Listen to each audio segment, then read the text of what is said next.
Okay, well, it's great to see you all here. Darren and I were talking this morning and looking around campus thinking that it might be Rick and I and Darren talking to each other about this, but I hope you're interested in the topic beyond your good lunch there.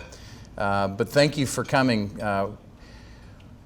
Last night in the debate, I don't know if you watched it, I thought one of the most significant parts of the debate, besides the verbal and quite abusive attacks that the candidates perpetrated on one another, was a question by a person particularly friendly to us named Hugh Hewitt. If you're not familiar with Hugh Hewitt, is a nationally syndicated radio host who spends half of his life in the RC world and half of it in the evangelical Protestant world. But he asked a question and he prefaced it by saying this: gentlemen, I'd like to ask you a question tonight that keeps me up at night. And that sort of caught my attention, that he said. And he said, my concern that keeps me up at night is the increasing intrusion and threat to religious liberties in this country. And he asked the various candidates about that, and particularly since these issues are being decided largely at the level of the judiciary, and particularly the Supreme Court today, he was talking about judicial nominations vis-a-vis this question of religious liberties and threats thereunto.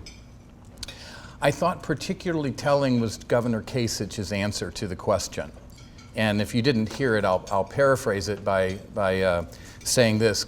Governor Kasich says this: look, when you hold yourself out in the stream of commerce, that kind of commits you to a certain project. That means that whoever approaches you to be served, you serve.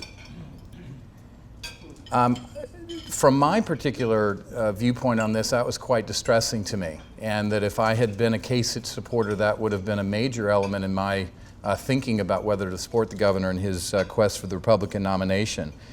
But the Governor Kasich's comment about religious freedom and Christian bakers and Christian florists in the wedding industry reveals something that I'd like to talk about this morning, and then hand it off to my colleague who will give us a little bit more insight into what's going on in the mind of the court. But it reveals that there are many, if not most, out there who just don't think that religious convictions rise to the level of being serious enough to act in a public kind of way. Years ago, toward the end of Dallas Willard's life, he was giving a public address, but I felt like for one moment he was speaking to me when he said, you know, I'm not an expert in this area. My expert area is in philosophy, but I wonder about this political legal issue of separation of church and state. And he asked a pretty intriguing question, which I thought he was talking right to me. It just was one of those moments where it just sort of was penetrating. He asked in a rhetorical sense whether there would be such a virulent push for the separation of church and state if the legal community particularly gave any credence to the church side of that equation. And that sort of struck me and has kind of launched me on a research vista over the last several years in terms of looking at the court and looking at constitutional law cases pertaining to the First Amendment. And I teach a series of classes on this, so it's particularly interesting to interact with students on this question.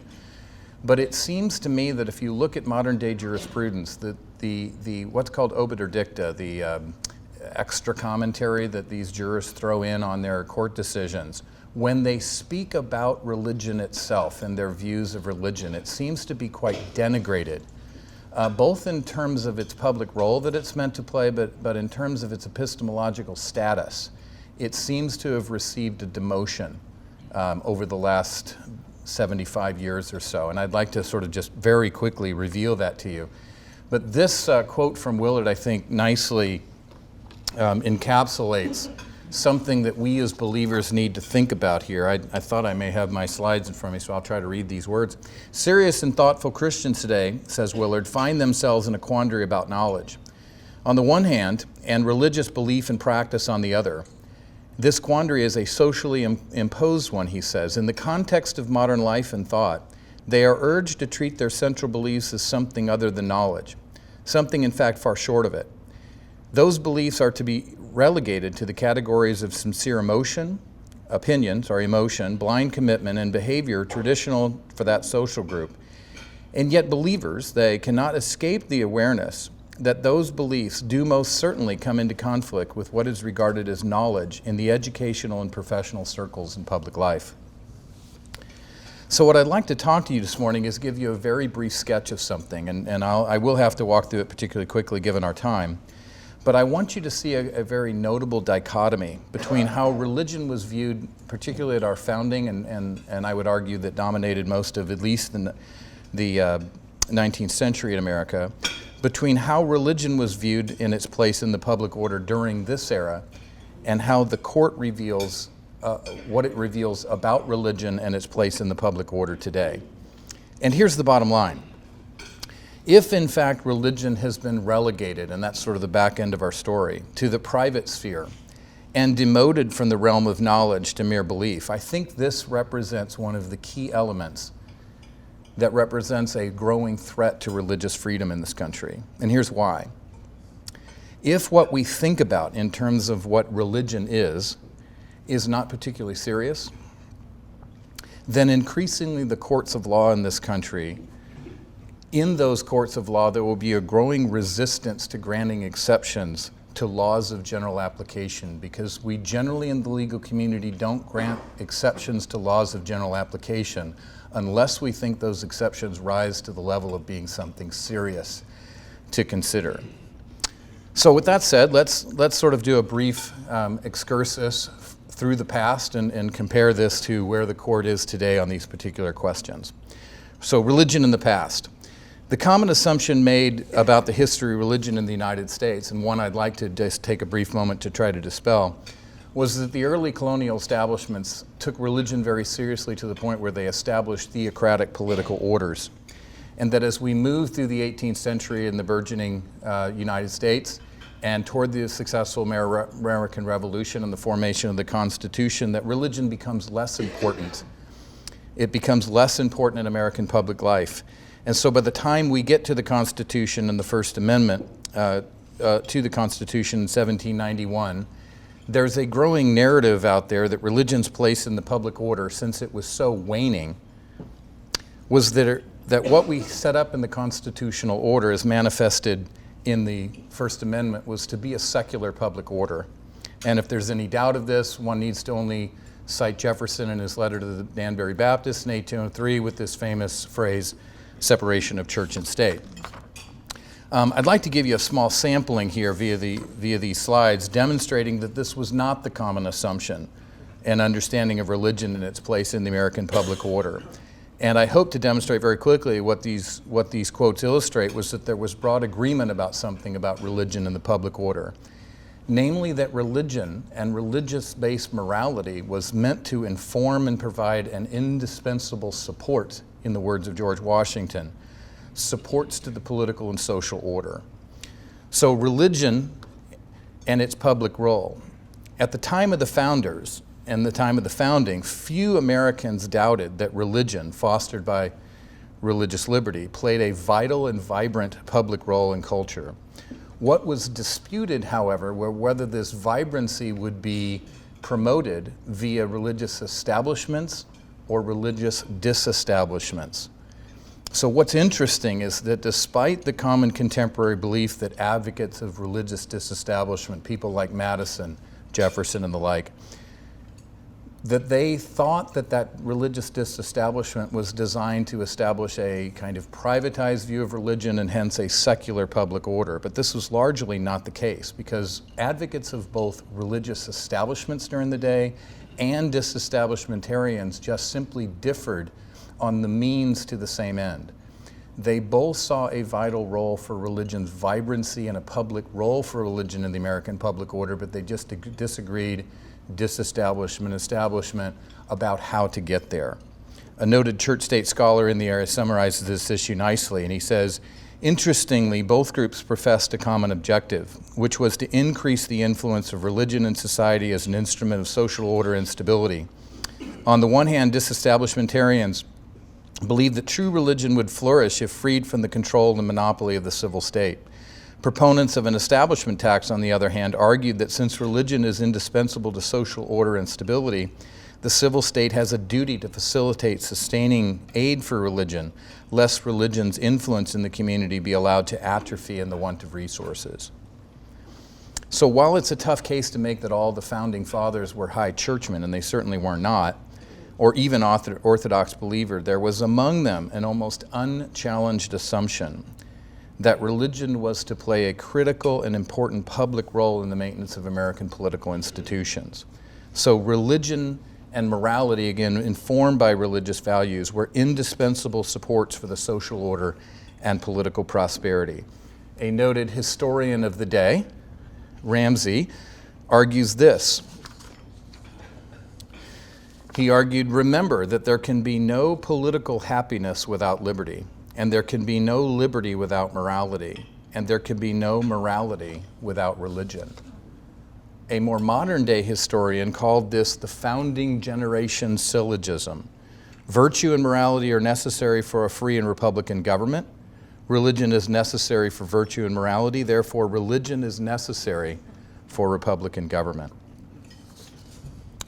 So statements of this sort, and I just would like to sort of ramble through a few of them very quickly to you, will give you a growing sense of the sort of ubiquity of this common idea within the American founding era. So here's one from John Witherspoon, Princeton University, Presbyterian minister, signer of the Declaration of Independence. The practice of true and undefiled religion is the great foundation of public prosperity and national happiness.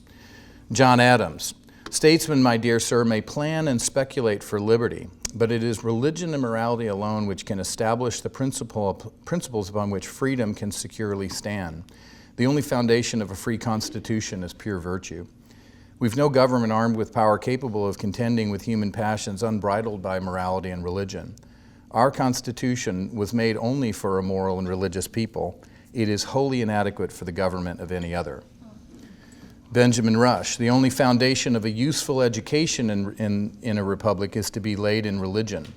Without this, there can be no virtue, and without virtue, no liberty. And liberty is the object in life of all republican governments. Seeing similar theme here. Perhaps the most notable statement of this effect comes from George Washington's farewell address to the country in 1796.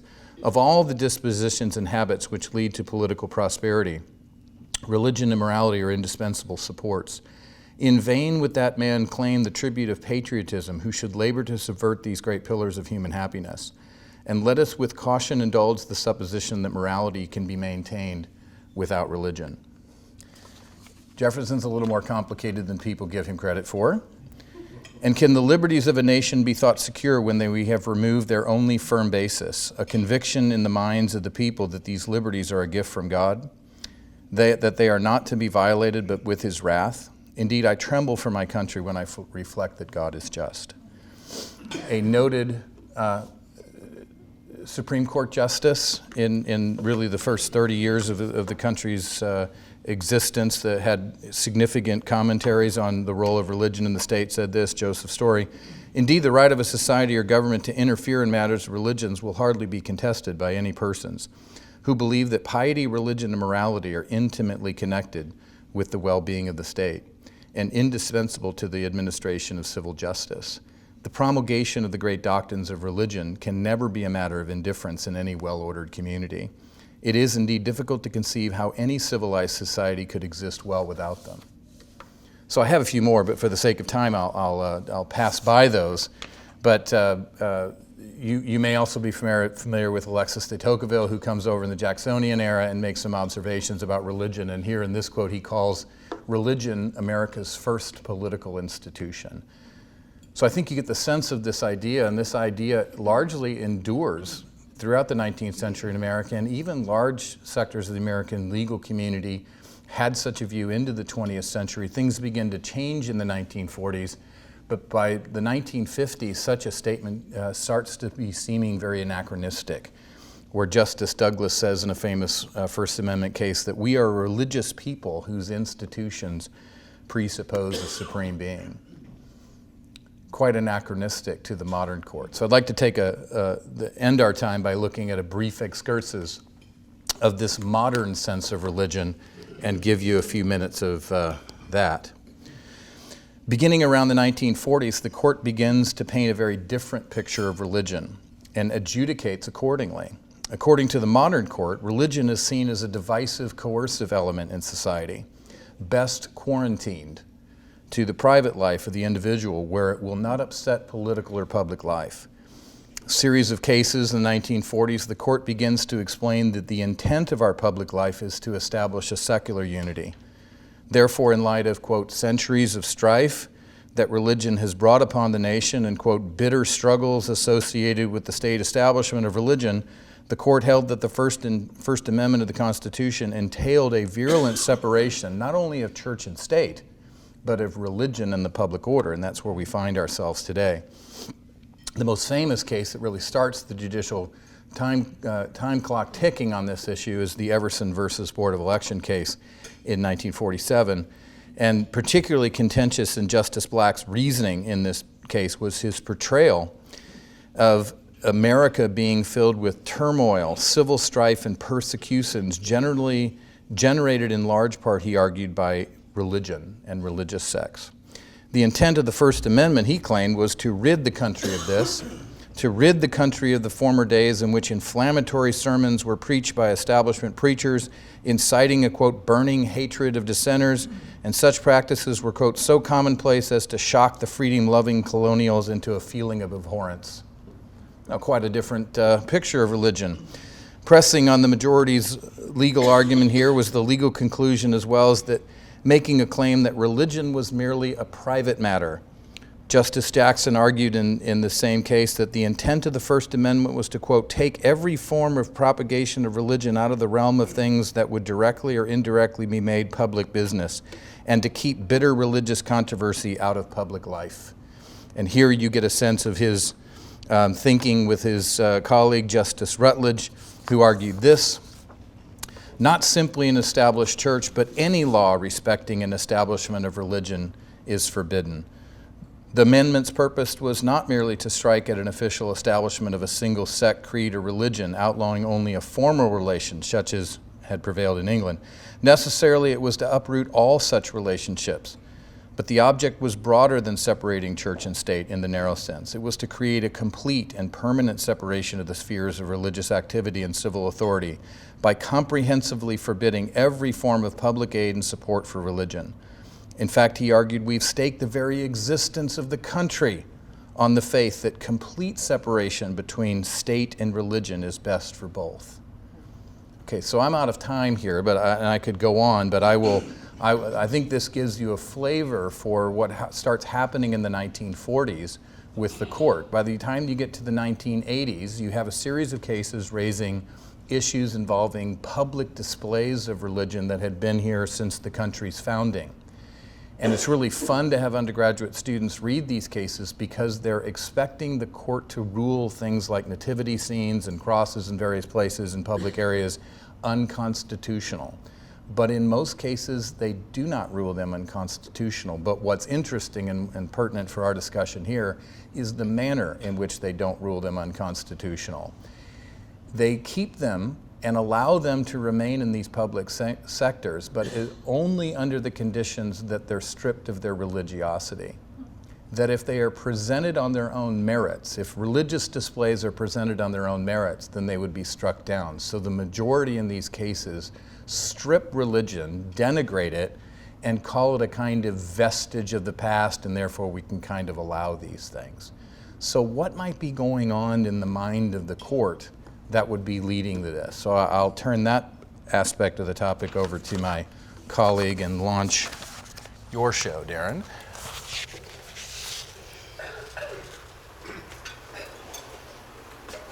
I'll just jump right in. Great. I'm just going to quickly sketch kind of what's the debate on the court. How do they approach the Constitution? Just briefly, kind of the two schools of thought on that. And then we'll look at kind of how that played out in the Summers-Obergefell decision, which is the O'Leary decision, and then kind of tie that back into where Scott's been. What does this mean for kind of religious liberty cases coming forward? So yeah, the two broad schools of thought are originalism or textualism. There's different terms that are applied, or kind of a living constitutionalism. Originalism tends to see the document, the text, and knowing what the text means is kind of the primary object that they're looking at. And living constitutionalism sees it as this kind of growing, living kind of organism that can change over time. So originalists, the images I've selected here, Lady Justice, you'll notice, is blind, right? So Lady Justice dispenses the law, ignorant of perhaps the consequences of the law. She just dispenses the law. Originalists also tend to see themselves as referees or umpires, calling balls and strikes. Just a few kind of its basic tenets. So the constitutional text they see as the fundamental law. That's a basic premise.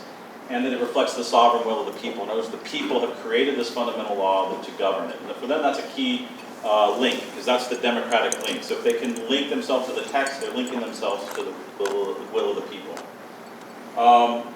And as a fundamental law, they believe that it binds judges as well as the other branches. And you'll see that's slightly different from the other side. The original meaning of the text is knowable and is law. Courts that are unelected often should defer to legislatures who are elected, when possible. That's not always the case. In terms of change, how do you change this document that is a dated document? Well, they would point to the amendment process. That's how you change the document.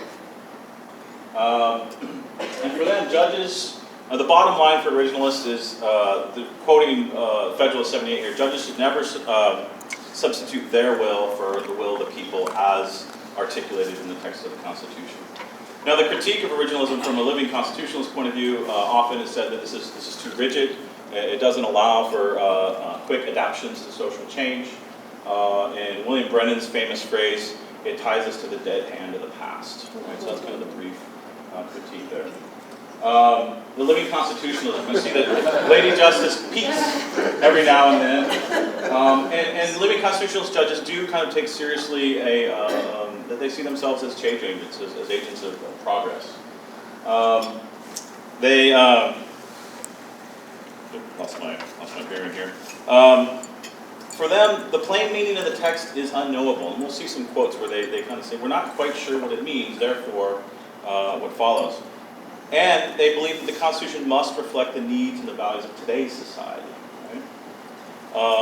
They also would argue judges are uniquely situated to adapt to the Constitution's meaning. There's a lot of arguments that go along with that. So therefore, judges must adapt the meaning of the Constitution to fit, and this is a common phrase, the evolving standards of contemporary society. So this is a very different role. And so at the end of the day, judges should actively advance progress of rights through their jurisprudence. Okay? So you might say, well, what ties them down? And that's the critique of originalists of living constitutionalists is once you're freed from the text to a certain extent, what's going to tie you down? What's the principle that binds you? And if you're not bound, then what are you doing?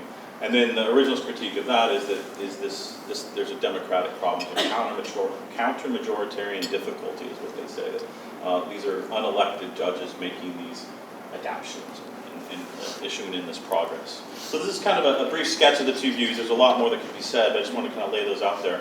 Sorry, I wasn't keeping up here. Sorry. I'll leave that up for a second. So Justice Breyer, he put, to kind of wrap this all up kind of, I think in a neat package of the way he put it, he said there's basic tools that every judge uses, and that's true if you read through the cases. This is what's in the judge's toolbox. History, text, tradition, precedent, purpose, what's the purpose of the clause that you're interpreting, and the consequences of your interpretation. And he would say, and I think all the judges on the court would say, yeah, at various times in their jurisprudence they would use any and all of these tools. What separates originalists from living constitutionalists is this, is that originalists or textualists, they tend to focus all of their weight on the history, the text, the tradition, and the precedent meaning past cases, feeling a deference to cases with similar facts being decided in a similar way. The living constitutionalist is going to put more emphasis on the purpose and the consequences of their decision. And so they might weigh their decision based on what's the outcome going to do, as opposed to what does the text say, if that makes sense. Okay, so what's the evidence of this? One note before I move on. Breyer, also in the interview I pulled this from, he also said that about 40% of the Supreme Court cases are actually 9-0 decisions, which usually my students say, well, that's a lot higher than I would have thought. Because what hits the media is all the 5-4 decisions, all the contentious decisions. But the court actually agrees quite a bit on a lot of cases. But when it comes to hot-button cultural issues, that's where you start to see the breakdown. And so the court has about 20% are 5-4 decisions. Right? Okay, so on the original side, what are some quotes that flesh out their view? So here's Scalia, who just passed recently, who's been in the news, right? But here's him saying, if you don't believe in originalism, then you need some other principle of interpretation. Being a non-originalist is not enough. You see, I have my rules that confine me. I know what I'm looking for. And when I find it, the original meaning of the Constitution, I'm handcuffed. If I believe the First Amendment meant, when it was adopted, that you are entitled to burn the American flag, I have to come that way even though I don't like to come out that way. Right? So, and this is an actual case. He did rule that flag burning was permissible in the First Amendment, but he openly says, if it was just up to me, I would have thrown the person in jail, but as a judge, I'm bound by the text of the First Amendment. Another one from Scalia. For him, this is from a talk he gave. That's why the language is a bit informal at times. But if courts are free to write the Constitution anew, they will, by God, write it the way the majority wants. The appointment and confirmation process will see to that. This is, of course, the end of the Bill of Rights, whose meaning will be committed to the very body it was meant to protect against, the majority. By trying to make the Constitution do everything that needs doing from age to age, we shall have caused it to do nothing at all. So again, for him, the text is supposed to bind judges and it's supposed to bind majorities, right? So this is part of his critique of living constitutionals. If you try to keep it up to date, you're not necessarily binding the majority. Lastly, sorry, this is a little small from the same talk. It says, and finally, this is what I will conclude with. Although it is not on a happy note, the worst thing about living Constitution is that it will destroy the Constitution. The Bill of Rights is devised to protect you and me against the majority. My most important function on the Supreme Court is to tell the majority to take a walk. And the notion that justices ought to be selected because of the positions they will take that are favored by the majority is a recipe for the destruction of what we've had for 200 years. To come back to the beginning, this is new, this 50 years old living Constitution stuff. We have not yet seen what the end of the road is. I think we're beginning to see what should really be troublesome to Americans who care about the Constitution that can provide protection against majoritarian rule. So I think you get a sense of kind of where he's coming from in terms of originalism. He wants to bind judges, he wants to bind them to the text, and he believes that's a more democratic way of going about it because then it frees up legislatures and Congress to make most of the laws, and the court only steps in when the text clearly tells the court to step in. In contrast, here's William Brennan, one of the best articulate advocates of the living Constitution approach. He says, we justices are certainly aware that we are not final because we are infallible. We know that we are infallible only because we are final. One does not forget how much may depend on the decision. More than the litigants may be affected. The course of vital, social, economic, and political currents may be directed. Because judicial power resides in the authority to give meaning to the Constitution, the debate is really a debate about how to read the text, about constraints on what is legitimate interpretation. So again, you see with Brennan, we're giving meaning to the Constitution and redirecting political, social, and economic currents. Here's Brennan again. When justices interpret the Constitution, they speak for their community, not for themselves alone. The act of interpretation must be undertaken with full consciousness that it is, in a very real sense, the community's interpretation that is sought. Justices are not Platonic Arterians appointed to wield authority according to their personal moral predilections.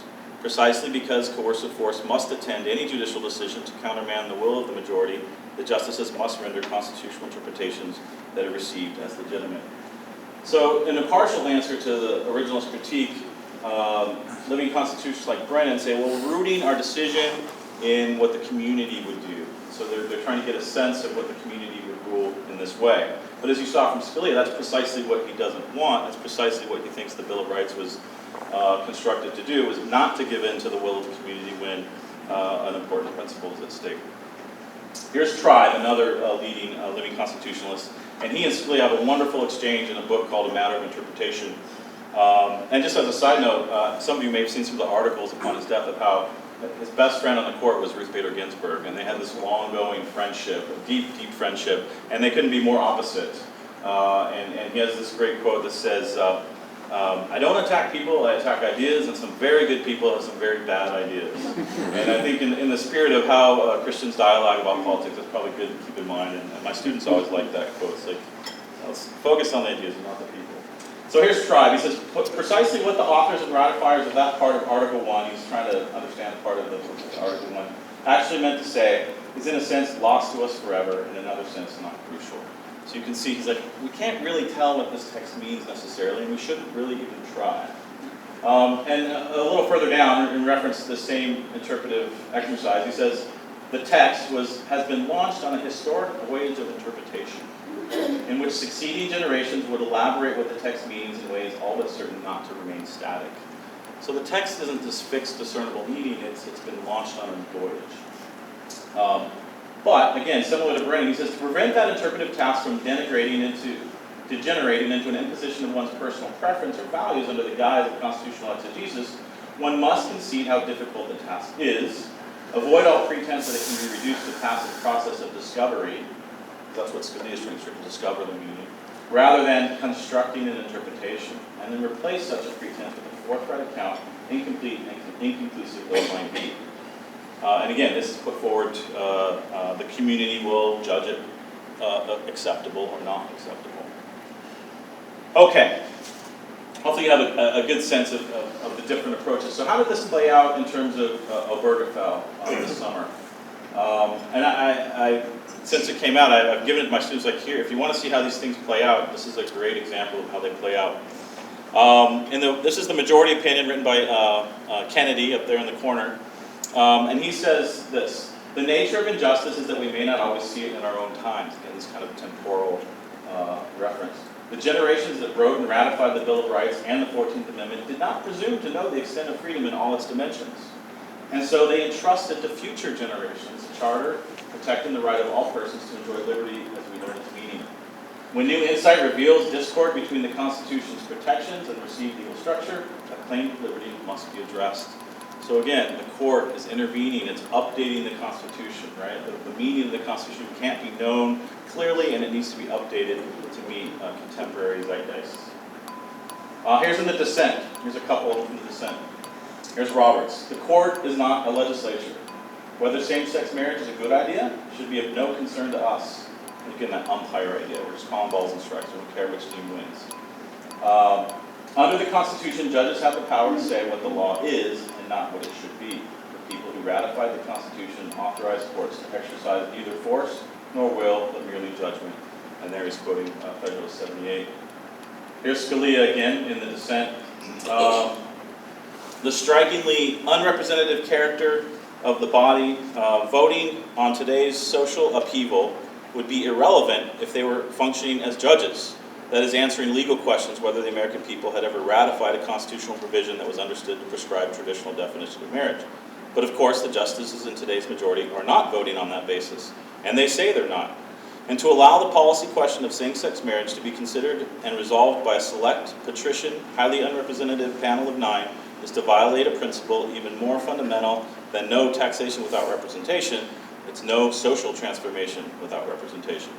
So again, this idea of representative bodies making these social changes. Here's Alito. There's a couple from Alito, and then we'll wrap up here. Actually, let me skip this one from Alito and go to this one. It says, today's decision will have a fundamental effect on this court and its ability to uphold the rule. Sorry, I actually wanted this one. Today's decision will be used to vilify Americans who are unwilling to assent to the new orthodoxy and exploited by those who are determined to stamp out every vestige of dissent. Those who cling to old beliefs will be able to whisper their thoughts in the recesses of their homes, but if they repeat those views in public, they will risk being labeled as bigots and treated as such by governments, employers, and schools. So I'm out of time, but I'll take 1 minute here and show you what the big row over the Scalia passing is. And here's the current framework of the court, which maybe you guys are already familiar with, but Kennedy's really the swing vote. You have kind of 4 more or less living constitutionalists and 4 textualists or originalists. And with Scalia's passing, oh, great, there we go. If President Obama makes the next nominee, it's most assuredly going to be a living constitutionalist, so it changes from a 4-4 to a 5-3. And if you notice in the 4-4 split, Kennedy's kind of the swing voter. Here, Kennedy is not as relevant. So this is kind of where it gets into the politics of the presidential election and all that. So to quickly tie this back into Scott, if the court is unmoored from the text of the Constitution, that's Scalia's claim, that's the originalist claim, then there's little counter-majoritarian protection from religious bias or bigotry if the culture is moving in that way. If governments in the wake of Obergefell are going to put pressure on religious institutions, there's little, at least in the legal arena, perhaps, that the court will do. And I'll just throw these up there for question time. In terms of threats to Biola and religious liberty, these are some things we could talk about, but since watching the clock here, I'll wrap up there. Thanks for your time.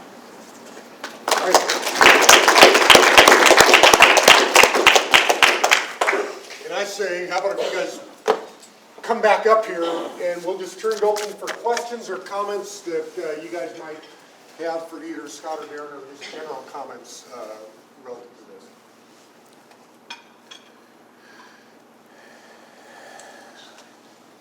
Yeah. Go ahead. Go ahead, Katrina. Oh, okay. I thought you were saying that you were. You guys must have tied. First, thank you very much for your presentation. And so, when I was looking at the quotes, I was thinking, because there was a lot about liberty and piety. But if you think about the time when the Constitution was written, there was slavery in the United States. So my first question, because they're tied together, is how do you negotiate that when you talk about liberty in the U.S. and with the Constitution? Because that's something that's wrapped up, that's problematic in our Constitution. It's just a reality that Washington and a lot of these people owned slaves at the same time that they were doing this. And how do you then negotiate being an activist court or a non-activist court with the whole civil rights movement in the United States? Let me just take So on. it's tied together. Yeah, let me take on the particular issue of liberty first, and then Darren, take it where you will. But the court has essentially instituted a new understanding of liberty in the country, and that's largely starting in the late 1980s into a famous case in the early 1990s pertaining to abortion. But essentially, the operative manner in which this country operated into liberty was an ordered sense of liberty. That liberty was the freedom to pursue that which you ought to pursue, and that what defined the sort of parameters and boundaries of what we ought to pursue, and that the government's role was to provide a kind of role in clearing the playing fields for people to pursue these elements of ordered liberty, was religion. Religion provided this boundary to that.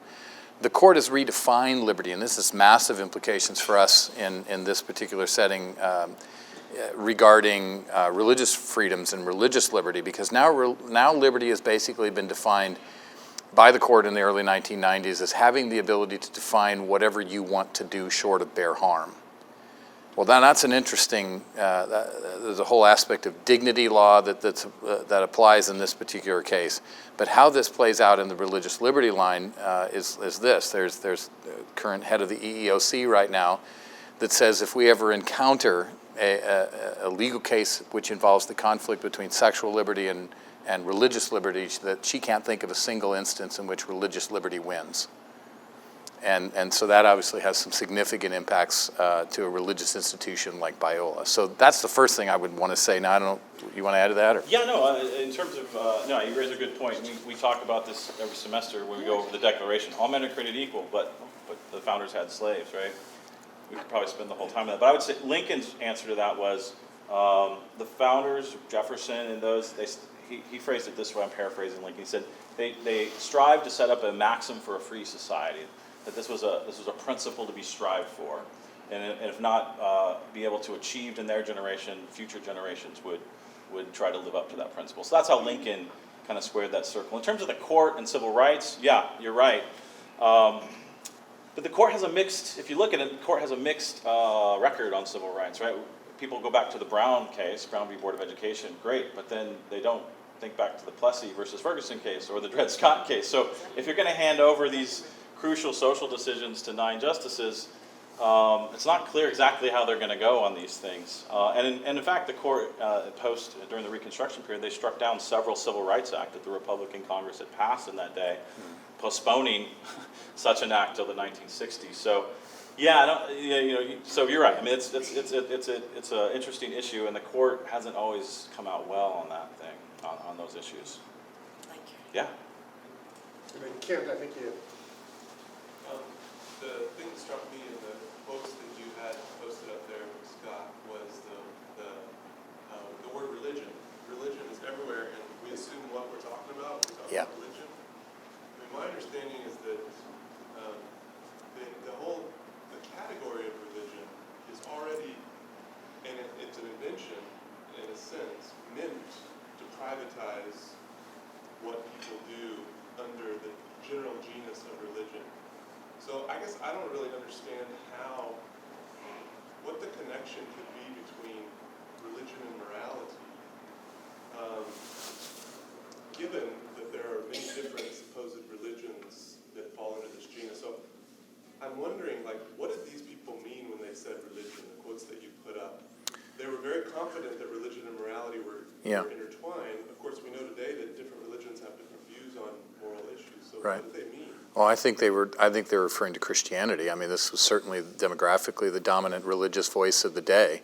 And you can see early founders making commentary about it. I mean, Justice Story writes a commentary on the First Amendment during his day on the court in the early 1800s, and he's very explicit in his view that what the foundations of this country were a Christian nation. Now, there's a lot of debate regarding this.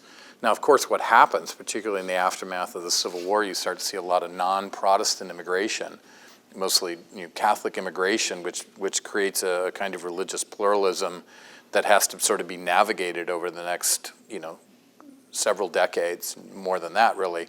But now we've entered an age of massive religious plurality, and that it's a very hard case for people to make, even if there could be some case that made that we were established in some informal way as a Christian nation, whether this still holds any water or not is a more difficult case to make. So what you see happening at the court is a literal watering down of what religion is. It's basically been degraded to any kind of quasi-metaphysical view about the nature of reality.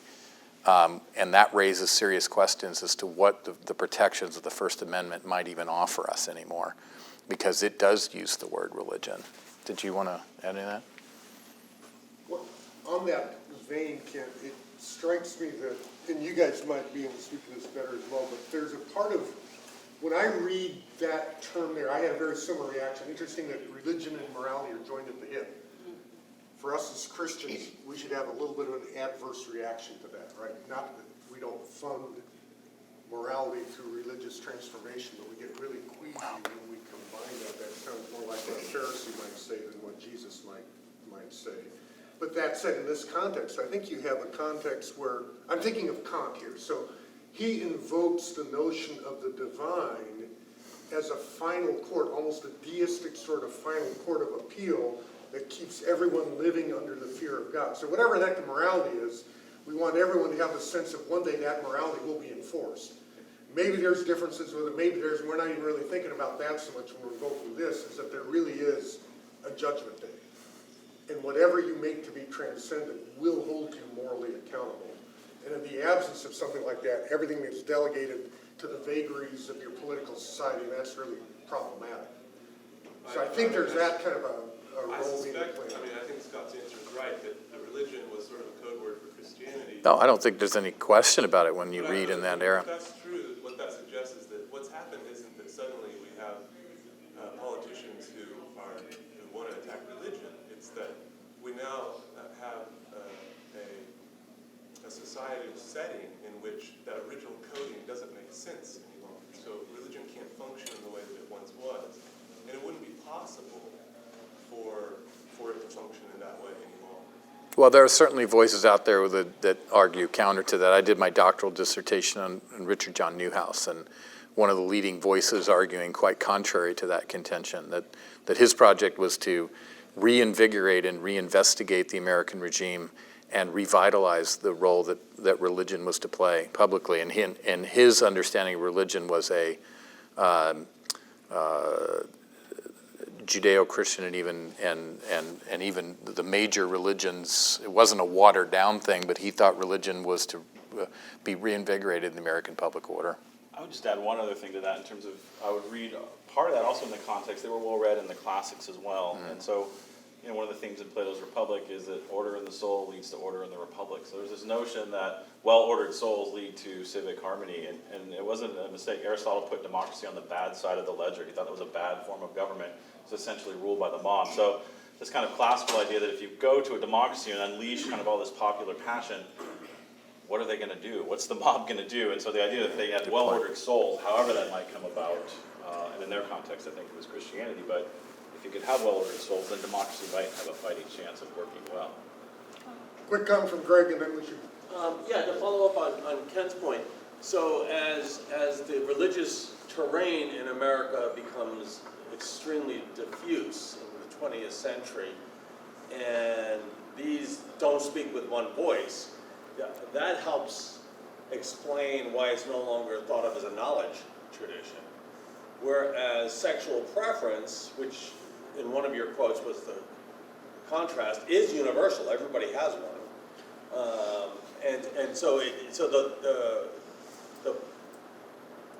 the role of interpreting certain things as a pluralistic situation and the role of things as universal, I think might play a big role in some people saying, well, look, if it's going to be sexual preference against religious preference, or sexual liberty, religious liberty is a quagmire of pluralism.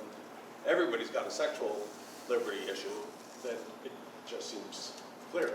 I mean, comments from you. One thought on that, I think in terms of engaging in the public square on these issues, some thoughtful people, and I tend to agree with them, would say we shouldn't necessarily even frame it as religious liberty, because that seems like a special pleading for our case. But freedom of conscience, everybody wants freedom of conscience, right? And conscience as defined as not whatever I want to do, but that duty I owe to some force outside of myself, however I define that force.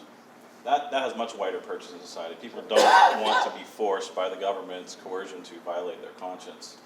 So that's just one angle on that, but in terms of casting a broader net, in terms of in the public square on these issues. The only thing I would add is that if what we appeal to is no longer taken particularly seriously, we're on the wrong side, as one constitutional attorney told us at the American Political Science Association. You're on the wrong side of every legal vista that's being presented in these kinds of issues right here.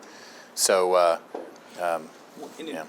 So I guess one last thought, it does get into the larger issues of what is freedom, and this is where, in our worldview classes and all our classes, what is freedom? Is freedom simply doing what one wants to do at any given moment, or is freedom doing what one ought to do? And kind of this more classical, I'd say Christian view of freedom, but it has wider purchase beyond just the Christian world, that freedom is the freedom to do one's duty to something beyond themselves, rather than just simply doing what one wants and feels at a certain time. But that latter, the modern freedom, is driving all this, right? Because there's the Heart of Liberty passage in Casey versus Planned Parenthood, where Justice Kennedy says, at the heart of liberty is the ability to define one's own meaning of the universe. Well, if that's what liberty is, there's really, can't really keep a lid on that. Biola University offers a variety of biblically centered degree programs, ranging from business to ministry to the arts and sciences. Visit biola.edu to find out how Biola could make a difference in your life.